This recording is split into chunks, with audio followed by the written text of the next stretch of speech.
उथल पुथल हुए 2-3 बरस जो है बीच में इधर उधर रहे, फिर अपने पढ़ाई पर फिर आए, कुछ फैमिली प्रेशर भी था क्योंकि नीट होने से क्या होता है ना कि हर एक एग्जाम का हल्का सिलेबस चेंज होता है, जिसके कारण किसी एक एग्जाम का तैयारी करते हैं तो किसी का मैथ रीजनिंग का सिलेबस है तो फिर जीके छूटने लगता है। कोई भी बहाली को समय पे पूरा करिए, क्योंकि एक महीना हर छात्रों के लिए इम्पोर्टेंट होता है। आने वाले जो बहाली है मैं यही कहूँगा कि साल भर के अंदर क्लियर किया जाए, क्योंकि 8 साल में हमने बहुत कुछ खोया है। दरोगा में इसके कारण दरोगा एग्जाम में हम लोग फिजिकल में पास हुए, मेरिट में बाहर हुए, NTPC खराब गया, बहुत ऐसे एग्जाम था जो बिहार SSC के कारण हम लोग बाहर हुए थे। कंपटीशन में तो हार जीत होती रहती है, कुछ लोग छूट जाते हैं, कुछ लोग सिलेक्ट होते हैं, तो हिम्मत नहीं हारनी चाहिए। हम लोग भी बहुत एग्जाम में मतलब रिजेक्ट हुए हैं। पहले जैसे बच्चा की तरह चेहरा लगता था वो ठीक था, और फिर उसके बाद धीरे धीरे डेवलप में बड़े हुए, मैच्योर हुए तो चेहरा थोड़ा सा बढ़ा, अब फिर टेंशन से फिर चेहरा पहले की तरह ही हो गया। नमस्कार, आप देख रहे हैं NBC 24, मैं हूं आदेश। पूरी 8 सालों के इंतजार के बाद अंततः प्रथम इंटर स्तरीय परीक्षा आज समाप्त हो गया। 11,239 कैंडिडेट पास हुए हैं, हालांकि सीट 13,120 है। मेरे साथ 3 कैंडिडेट हैं। सबसे पहले इनका परिचय करा दूं, ये तीनों सफल हैं। ये रुपेश हैं जो कि राजस्व कर्मचारी के लिए सिलेक्ट हुए हैं, आदित्य है मेरे बगल में, ये पंचायत सचिव के लिए सिलेक्ट हुए हैं, और ये रवि हैं जो कि जूनियर अकाउंट क्लर्क के लिए चयनित हुए हैं BSSC के माध्यम से। हालांकि ये परीक्षा का रिजल्ट 2015 में आ जाना चाहिए था, लेकिन बहुत सारे इसमें तमाशे हुए और धरना प्रदर्शन चला, कहें तो छात्रों के प्रयास के द्वारा ही ये परीक्षा 8 सालों में संपन्न हो पाई। छात्रों से ही सबसे पहले बात करेंगे। रुपेश, 2014 में आपका चेहरा कैसा था? 2014 में तो अभी हम सारे 19 बरस की उम्र था अभी। अच्छा। तो उस समय जस्ट इंटर करने के बाद 1-1.5 साल हुई थी, पटना का तैयारी कर रहे थे। उस समय फॉर्म आई 2014 में, सितंबर अक्टूबर में फॉर्म भरे थे। उसके बाद से लगातार अब 8 बरस जो है आयोग जो है। कभी सोचे थे कि 8 साल लग जाएगा इसमें? कभी तो सोचे में नहीं थे कि आज तक इतना आयोग जो है 8 बरस से एग्जाम, किसी भी एग्जाम को कंडक्ट कराएगा, पूरा कराना 8 बरस बहुत समय होता है जीवन का। अब कैसा लग रहा है? अब क्या लग रहा है कि जो 8 वर्षों से जो लंबा इंतजार करने के बाद जो ये बहाली जो पूरी हो गई है, अब आनंद आ रही है, क्योंकि क्षणिक सुख जो मिलता है, जो सफलता 6 महीने में मिलती है, खुशी थोड़ा कम होती है। 8 वर्षों के बाद मिली है तो दुगनी खुशी है। और आदित्य, चेहरा कितना बदल गया 8 साल में? तो सोचे थे कि 8 साल लग जाएगा इस परीक्षा में? नहीं, सोचे तो नहीं थे। इतना तो था कि बिहार का रवैया देखते हुए 4 साल तक बर्दाश्त कर लेते हैं, क्योंकि हमको पहले से ही पता था। लेकिन जहाँ तक चेहरा बदलने की बात है, तो पहले जैसे बच्चा की तरह चेहरा लगता था वो ठीक था, और फिर उसके बाद धीरे धीरे डेवलप में बड़े हुए, मैच्योर हुए तो चेहरा थोड़ा सा बढ़ा, अब फिर टेंशन से फिर चेहरा पहले की तरह ही हो गया। बस यही तब्दीली। विश्वास था कि कल रात को रिजल्ट आ जाएगा? 99% विश्वास था, क्योंकि जो दिलीप भैया का जो वर्चस्व दिख रहा था कि धरना देना, आंदोलन करना, क्योंकि पर्याप्त टाइम मिल चुका है, आयोग के पास अब कोई बहाना नहीं बचा है। और कुछ पता भी चला, इधर उधर मतलब लोग स्टूडेंट आयोग के पास गए तो पता चला कि आयोग का गेट खुला हुआ है, आयोग के अंदर बहुत कर्मचारी एंट्री मार रहे हैं। तो उम्मीद जग गया था हम लोगों की आज आएगा, काम हो रहा है। और ऐसे भी विधानसभा सत्र शुरू होने वाला था, दिलीप भैया आंदोलन का आगाज कर चुके थे, तो आयोग में भी जो भी इंटरनल लोग थे वो लोग बहुत अच्छे से काम भी किया, अंत में हैंडल किए, अंततः रिजल्ट दे दिए। इससे बहुत खुशी का दिन हुआ। रवि, आपका सिलेक्शन जो है वो हुआ है जूनियर अकाउंट क्लर्क में हुआ है। 8 सालों से आप लगे हुए थे, पेशेंस जवाब दिया कि नहीं दिया? इतना बहुत बार जवाब दिया कि लगता है कि अब छोड़ दें, लेकिन अब एक हम लोग मिडिल क्लास से आते हैं तो एक सपना है कि ये सरकारी जॉब हो, उसके लिए दिन रात लगे हुए थे। ये एग्जाम तो दिए ही थे, इसके साथ साथ और एग्जाम भी दे ही रहे थे। उम्मीद था कि 1-2 साल में हो जाएगा, लेकिन 8 साल लग जाएगी ये उम्मीद नहीं था, लेकिन अंततः हम लोग का सिलेक्शन हो गया तो बहुत खुशी है। अच्छा, एक चीज बताइएगा कि ये BSSC इतना लंबा जो खींचा, इसके कारण नुकसान कितना हुआ इस दौरान परीक्षाओं में? नुकसान क्योंकि इतना मेंटली हम लोग टॉर्चर हुए हैं, इतना मेंटली कि इसके कारण बिहार दरोगा हो, NTPC हो, बाकी एग्जाम हो, सब एग्जाम का खराब जा रहा था, क्योंकि आयोग का मतलब कुछ भी कह कर नहीं हो रहा था। अचानक कभी ये हो जाए, कभी ये हो जाए, एक टारगेट मिला रहता है कि अब मेंस होगा, अब रिजल्ट आएगा, अब टाइपिंग, अब फिजिकल, तो हम लोग का माइंड मेकअप रहता है। लेकिन उस कारण हम लोग काफ़ी तकलीफ मतलब झेले हैं, लेकिन अब आयोग ने रिजल्ट जारी कर दिया है तो हम लोग को बहुत खुशी है। और आयोग ने एक सबसे अच्छा काम किया कि एग्जाम फेयर तरीके से लिया, भले धांधली हुआ लेकिन दोबारा में आयोग कड़ाई के साथ एग्जाम लिया, टाइपिंग, काउंसलिंग सब हुआ, अंततः ईमानदार बच्चे बिना धांधली के 11,500 के लगभग सिलेक्ट हुआ है। अच्छा, ये आगे का उद्देश्य क्या है? इसी नौकरी में रहना है या आगे भी पढ़ाई अभी कंटिन्यू रखना है? जी नहीं भैया, अभी तो मेरी एज मात्र 25 हुई है, तो अभी भी सपना है कि इससे भी आगे बढ़ूं, सिविल सर्विस की तैयारी करूं, इंटर लेवल हुआ तो ग्रेजुएशन लेवल का जॉब लूं, बीपीएससी निकालूं। सपना तो है कि इससे आगे बढ़ने का। एक है कि बिहार में जॉब मिल गया, सेटल हो गए, लेकिन अभी भी एक क्या बोलते हैं, मतलब कि एक पीजी मैं कर चुका हूँ, संतुष्टि नहीं है इंटर लेवल के जॉब से। मैं चाहता हूँ कि और अच्छा जॉब मैं इससे लूँ। रुपेश, आपको क्या लगता है कि ये जो आपका नौकरी हुआ है राजस्व कर्मचारी, इसमें बड़ा ही अच्छा ये पद माना जाता है, तो इसी में रहना है या फिर आगे के लिए भी तैयारी जारी है? नहीं सर, आगे के लिए तैयारी चल रही है, क्योंकि अभी सचिवालय से आगे जस्ट फॉर्म हम लोग फिलअप कर चुके हैं। उसकी भी एग्जाम जो है 2-3 महीने में होगी, उसके लिए तैयारी हम लोग कर रहे हैं जोर शोर से। आगे भी इस पर लगे हुए सचिवालय। अच्छा, ये बताइए आप रहने वाले कहाँ के हैं? हम मोतिहारी, जो पूर्वी चंपारण मोतिहारी जो पड़ता है, वहाँ के छौड़ादान आदापुर ब्लॉक है, वहाँ के बकरी पंचायत के लतियानवा ग्राम से हम गांव से बिलोंग। पिताजी आपके क्या करते हैं? पिताजी मेरे छोटे कपड़ा व्यवसायी हैं, जो नेपाल में कपड़ा का कारोबार करते हैं। मेरे सारे फैमिली जो है नेपाल में रहते हैं। अच्छा। और यहाँ पे हम पटना में लगातार कंटिन्यूअस जो अपना पढ़ाई जो कंटिन्यूअस हर परिस्थिति में करते हुए। पढ़ाई कहाँ की है? कौन कोचिंग पकड़े थे या खुद से पढ़ाई? कोचिंग में यहाँ पे हम शुरू में आए थे, इंग्लिश सर जमाल परवेज के पास पढ़े हुए थे पटना में। उसके बाद में मैथ जो है राठौर सर के पास पढ़े हुए थे, केमिस्ट्री राजराज के पास, रीजनिंग राजराज के सर के पास पढ़े हुए थे। कोचिंग किए, उसके बाद सेल्फ स्टडी करने कुछ बीच में परिस्थितियाँ आई, जो जिसके कारण हम कुछ उथल पुथल हुए। 2-3 बरस जो है बीच में इधर उधर रहे, फिर अपने पढ़ाई पर फिर आए। कुछ फैमिली प्रेशर भी था, कुछ पारिवारिक प्रेशर के कारण बीच में पढ़ाई हम गिव अप भी किए थे। फिर आए लाइन पे, फिर बीएसएससी जो है एक हम लोग का मात्र उद्देश्य था। दरोगा हम लोग को टकरा गया था दरोगा में, इसके कारण दरोगा एग्जाम में हम लोग फिजिकल में पास हुए, मेरिट में बाहर हुए, एनटीपीसी खराब गया। बहुत ऐसे एग्जाम था जो बिहार एसएससी के कारण हम लोग बाहर हुए थे। हम तो बताया इस बहाली को हम लोग पूर्ण कर। आयोग से क्या आप रिक्वेस्ट करेंगे? आयोग से हम यही रिक्वेस्ट करना चाहेंगे कि किसी भी आयोग को यही कहना चाहेंगे कि कोई भी बहाली हो, आप कंटिन्यूस जो है टाइम पे 6 महीना साल भर के अंदर किसी बहाली को नोटिफिकेशन निकाल कर, प्री मेंस निकाल कर, इंटरव्यू लेकर पूरे फाइनल साल भर के अंदर कम से कम उनको कर दिया जाए, ताकि बच्चों का भविष्य के साथ खिलवाड़ ना हो।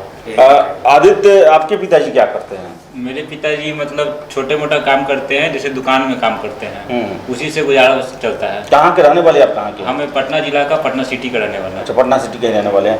अच्छा, ये बताइएगा कि आपने पढ़ाई लिखाई कहाँ से किया और क्या ये इस एग्जाम के लिए कोचिंग वोचिंग भी किए कि सेल्फ स्टडी किए? जी, स्पेशली इस एग्जाम के लिए तो कोचिंग नहीं किए, लेकिन जो बेसिक मैथ रीजनिंग का क्लास होता है वो मछुआटोली में सगीर अहमद सर क्या किए हैं, और बाकी जीके सेल्फ किए हैं, और इंग्लिश किए तो उतना कुछ खास हम इंटरेस्ट हुआ नहीं, इंग्लिश में उतना आगे बढ़ नहीं पाए। तो जो भी मेरा मैथ रीजनिंग था सगीर अहमद के यहाँ पढ़े, और जीके जो था खुद सेल्फ से पढ़े। इसके अलावा कहीं क्लास नहीं किए, लेकिन उसमें सबसे बड़ा खासियत था कि जो भी हम क्लास किए थे बहुत गौर से क्लास अटेंड करते थे, कभी अपसेट नहीं करते थे। और दूसरी बात की क्लास में पढ़ाया हुआ सभी बातों को घर पे आके अच्छे से देखते थे। बस इतना ही था, कुछ ज़्यादा नहीं पढ़ते थे, लेकिन जो भी पढ़ते थे रेगुलर पढ़ते थे। अच्छा, ये बताइए कि 8 साल आप परीक्षा में लगाएं, लेट होने से कितना निगेटिव प्रभाव पड़ता है तैयारी करने वालों पर या फिर एक पेशेंस बना कर रखने वालों पर?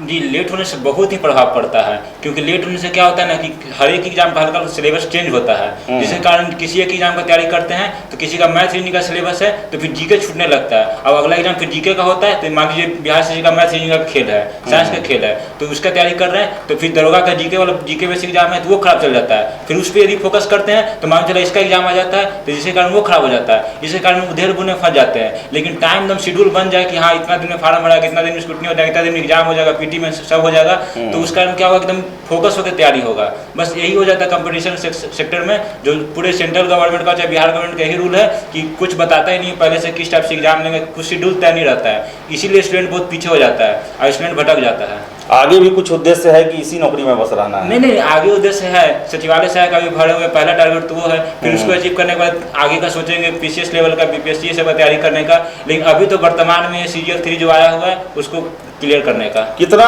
घर को राहत मिला है आपके नौकरी से? कितने भाई हैं आप? हम लोग 3 भाई हैं। आपका कौन सा नंबर है? मेरा दूसरा नंबर है। अच्छा। मैं छोटा भाई अभी स्ट्रगल कर रहा है, मेरे भैया भी हमारी तरह स्ट्रगल करते हुए फिलहाल जॉब में एसएसबी में है। अच्छा। तो किसी प्रकार बस घर चल रहा है, बस किसी प्रकार चल रहा है। अभी हमारे होने से थोड़ा सा राहत मिलेगा भविष्य में, और फिर देखिए क्या है। ये तो है कि सरकारी नौकरी होगी तो कुछ बड़ा तीर नहीं मार लिए, लेकिन इतना है कि बस जीवन यापन करने का साधन मिल गया है। मेन तो वही है। रवि, आप कहाँ के रहने वाले हैं और पिताजी आपके क्या करते हैं? सर, हम खगौल दानापुर रहने वाले हैं और पिताजी प्राइवेट जॉब करते हैं। अच्छा जी, और माँ हाउस वाइफ है। तो कल रात को जब पता चला तो कितने भाई हैं पहले आप ये हम बताइए? 2 भाई 2 बहनें, दोनों बहन बड़ी हैं और भाई में हम बड़े हैं। तो इसका मतलब घर में पहला नौकरी आपका ही हुआ। हाँ जी। क्या माहौल था घर में जब रिजल्ट रात को 12 बजे आया तो? बहुत खुशी था। और क्या अब ये आयोग से आप क्या रिक्वेस्ट करना चाहेंगे? 8 आयोग साल से फंसा के यही रखा। रिक्वेस्ट करेंगे कि मतलब कि कोई भी बहाली को समय पे पूरा करिए, क्योंकि एक महीना हर छात्रों के लिए इम्पोर्टेंट होता है। आने वाले जो बहाली है मैं यही कहूँगा कि साल भर के अंदर क्लियर किया जाए, क्योंकि 8 साल में हमने बहुत कुछ खोया है, बहुत कुछ खोया है जिसका हम लोग मतलब आकलन भी नहीं कर सकते हैं सर, कितना कुछ हम लोगों ने खोया है। अब मैं यही रिक्वेस्ट करूंगा आयोग से, कोई भी बहाली हो उसको साल भर के अंदर कंप्लीट किया जाए ताकि हम लोग का भविष्य बचा रहे, नहीं तो हम लोग का भविष्य बर्बाद हो जाएगा। आपके मित्र लोग हैं, सब लोग से मैं कमेंट चाहूंगा इस पर, आपके बहुत सारे मित्र जिनका अंतिम मेरिट में नहीं आ पाया, जी। उनको आप क्या कहना चाहेंगे? यही कहें कि कंपटीशन में तो हार जीत होती रहती है, कुछ लोग छूट जाते हैं, कुछ लोग सिलेक्ट होते हैं, तो हिम्मत नहीं हारनी चाहिए। हम लोग भी बहुत एग्जाम में मतलब रिजेक्ट हुए हैं, अंततः इस बहाली में हम लोग सिलेक्ट हुए हैं और आगे भी मतलब जो मौका मिलेगा उसको अच्छे से भुनाएंगे, किससे भी आगे जाए। और मैं यही कहूँगा कि मतलब मेहनत करते रहें, एक एग्जाम की बात है, आपका किस्मत 1 सेकंड में पलट सकता है। आपका क्या कहना है? मेरा भी सेम कहना है। रवि भाई जैसे बोले कि एक एग्जाम के पीछे तो लगना पड़ता है सभी स्टूडेंट को, लेकिन फेल हो जाने का मतलब ये नहीं है कि आप पूरी तरीके से खत्म हो गए, क्योंकि फेल होना 1 सेकंड का बात है, 1 लक का भी बात होता है। कोई भी एग्जाम पास होता है, फाइनल सिलेक्शन पाता है, तो इसमें लक तो फैक्टर करता ही है। जैसे हम भी 2 बार पिछले बार दरोगा में छट चुके हैं, बिहार पुलिस में 1 सेकंड से दौड़ में छट चुके हैं, तो ये सब तमाम काम होते रहता है। ग्रुप डी में 1 नंबर से छट चुके हैं, तो इसका मतलब ये नहीं कि छोड़ दे। अभी हम ग्रुप डी करते रहते तो हो सके इसमें सिलेक्शन नहीं ले पाते, वो तो किस्मत पे भी छोड़ना चाहिए कि हो सके कुछ किस्मत वहाँ खड़ा हुआ आज का अच्छा होने के लिए। इसलिए कहेंगे कि थोड़ा सा छूट गया, तैयारी तो आपका सेम है, थोड़ा सा और मेहनत कर दीजिए, नेक्स्ट एग्जाम क्रैक कर लीजिए, इसीलिए उम्मीद नहीं खोना है। रुपेश, 8 साल बाद कोई बाहर होगा, बड़ा दुख होगा, क्या कहेंगे उनके लिए? सर दुख तो है, ये तो दिल को झकझोर देती है। भारत में से कोई बहाली नहीं है जो इतना 8 वर्ष ले ले, 30 वर्ष 25 वर्ष 27 वर्ष के बाद जॉब कीजिए, 8 वर्ष इसी तरह गुजर जाए।